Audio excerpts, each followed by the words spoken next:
What's up, guys? Jerome here from the Bonsai Supply, and welcome to this week's episode. Today, we're going to talk about some common things that might happen to your desert rose. So, at first glance, this desert rose, it looks really beautiful, right? It has flowers, it has a full canopy almost. But if you look very close up here in the front, this part right here is completely soft. So that means that it's been rotting over there. Now I get these questions a lot where this happens to you and then you wait too long because you don't know how to cure it and you think, oh, it's gonna dry out on its own. Well, let me tell you, it's not gonna dry out on its own. This is like cancer. If you don't remove this, it's gonna spread throughout the entire tree.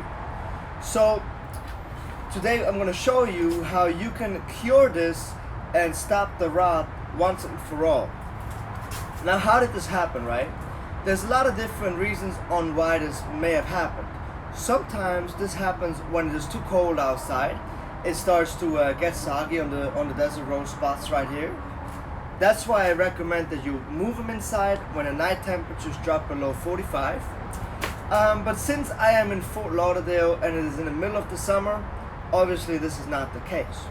So what happened here was that this part of the tree was shaded out and it was never touched by the sun, and I didn't realize it. So the sun hit the tree from this side and it went over the canopy, but then the canopy was shading out this spot right here completely where no sun was gonna get to it at all. So that's why it started to rot. When you work with desert roses, it's very important that you always wear gloves. There's 9 different Adenium types, and there's only 2 that are very poisonous. One is the Multiflora, and the other one is the Caribbeana. But yet it still burns if you get it into like a wound on your hand, or this is obviously not one of the 2 poisonous ones. I just want to make sure that, safety first.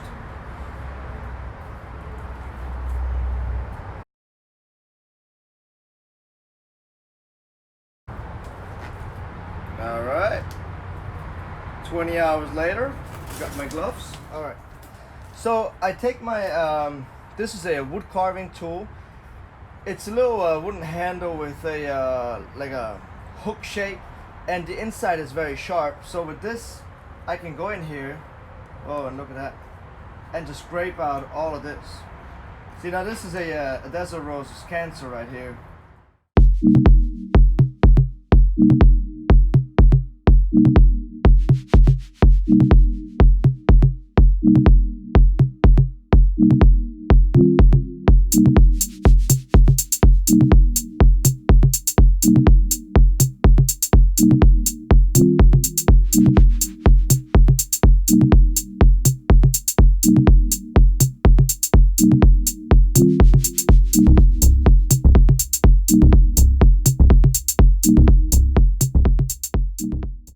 Alright, so you do want to make sure that you remove all of the black, and you have to make sure that you are back to where it is hard. If it is still soft, keep going.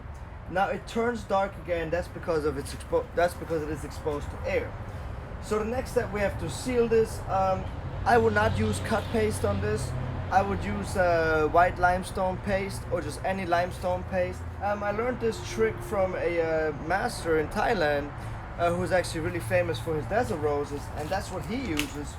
And so I started using it as well, and it works really well for me as well. So I recommend it now to you.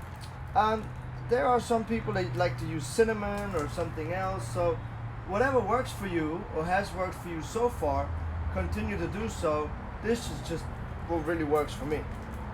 So we're gonna cover this up with a limestone paste, and the reason why I like limestone paste so much is because it sucks out the moisture, and then this white paste will become very hard, and then it will start to crackle, and when it falls off, behind the paste, it has already dried enough. So once this dries out, it'll fall off, and so you know that behind everything is cured at that moment. And this paste actually helps to make this turn back this color. So this will not be like a dead wood or anything like that, it'll heal back into that skin color.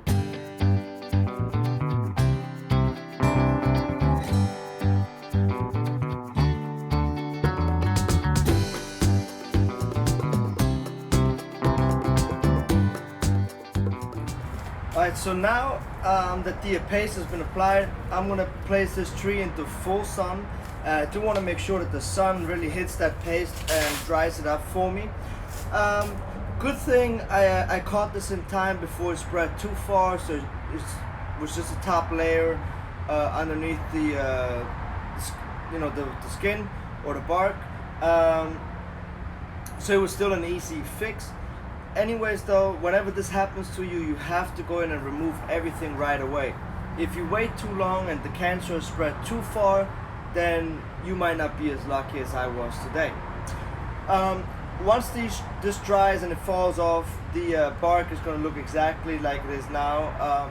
So now I'm going to take you around and show you some of my desert roses where I did fix problems like this a couple months back. And I'm going to show you what the healing process looks like so far. So up here in between the branches is where I had a lot of rot. I carved this out and I put the limestone paste, and it has just recently fallen off. Now it's still a little black in the center, but that's just dried bark. But if you look here on the edge, right here, you see how it's starting to heal and how it looks exactly the same color as this. If you look at this guy right here, this whole front had the same problem as the other tree. It was rotting away here, and I carved it out. I put the limestone paste, and this was a year ago, so it has already completely restored itself to this. And you would never know today that this has ever been damaged at any given moment. Just check your desert roses frequently before this happens. Usually the first sign is when the trunk starts to get different colors. When it's like darker or lighter on one side, you can tell that it starts to rot. So as you start to remove all of the old bark, the rotten bark, just ask yourself, why did this happen? Is the tree maybe shaded? Does it not get enough sun? Are you using good enough free draining soil? And then you can adjust accordingly. So what I'm going to do with this tree now, I'm going to place it out into full sun again, and I'm going to back off the watering a little bit. So as up until now I was watering every single day. Now I'm going to drop back a little bit and just water maybe every 5 days to give this an actual chance to dry out completely. If it is not drying out completely the way I would like it to be, then I stop the watering completely and I move the tree into the shade. The tree will shed the entire canopy, all the leaves will drop, and then I'll let it dry out if it comes to that, if it's really, really bad. But this is just a surface scrape, so it's nothing really to worry about. So that's why I'm just going to back off the watering a little bit, but I'm going to go right back to it as soon as I see this drying up. So that was my tip of the week. I hope that you guys enjoyed it, and I hope that I was help you to solve your desert rose problems. And I'll catch you guys next time.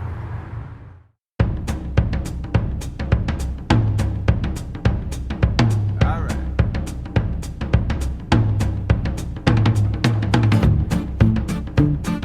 right.